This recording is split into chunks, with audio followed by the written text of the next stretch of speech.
So we are now in the midst of our Van Gaal playlist. Hope you're enjoying it. Guys, let's talk about Louis Van Gaal and his challenges. Adam, what is the main challenge he faces right now? To take control of that dressing room, get rid of the deadwood and get us back to where we belong. It's a few challenges, but I think it all makes up one whole challenge, which is to return the club to winning ways and get that winning mentality back amongst us. So yeah, I'd say to bring back the winning mentality is his biggest challenge. Okay, JB, do you agree with that?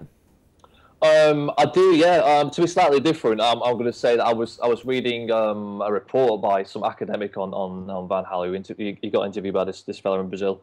He was saying it really depends on the footballer's abilities and personalities to exact his 4-3-3 formation and his total football philosophy. So I think the biggest challenge, if it wasn't what Adam just said, would be to decide who is, who are the diamonds in the rough, who are the dross, and who he needs to bring in. And doing that, implementing that idea after he's been at the World Cup, we'll probably be knackered because he's 62. He doesn't have much time to do that before the transfer window ends. So who's he going to sell? Who does he need to bring in?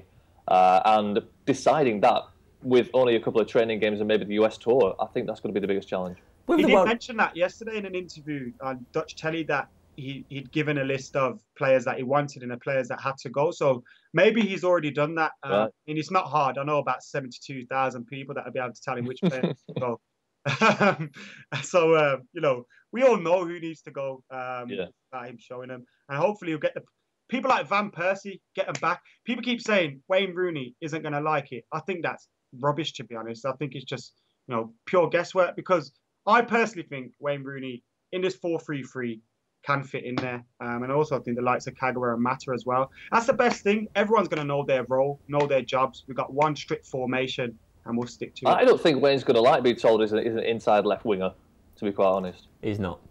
After all the David Moyes sycophantism, it's not going to go for that. Formations, though, they encourage fluidity in players, whether they can play deep in the hole, up top, left, wide, right. I think it encourages that. So I don't think it'll mean players getting stuck out wide when they don't. But you're talking about Wayne Rooney, who likes it doesn't matter, we're not supposed to put Rooney, but Rooney likes a free role, and in a 4-3-3, he is having to stick to a rigid position. He's not going to have that ability to run in and out, because then he ruins the formation and stretches our team apart. If you're going to play a formation, you have to stick to it. I kind of disagree, because when his relationship with Sir Alex Ferguson was quite well, and it was going well, you can remember him playing out wide when Ronaldo was the main man and doing this, that and the other. So I personally think the reason why he got fed up of playing that position was to do with the manager, and I think he'll be all right. Okay, so he does have a lot of challenges to face, let's be fair. We have done a particular video about the 5 biggest challenges facing Louis Van Gaal right now. To be honest, with the World Cup looming, probably the most important thing he has to get right is every decision, and that he makes it quickly, isn't it? He doesn't have time to hang around like David Moyes did. Now, let's move on in our Louis Van Gaal playlist. Please like this video if you did, share it with your mates, and comment below, let us know what you think.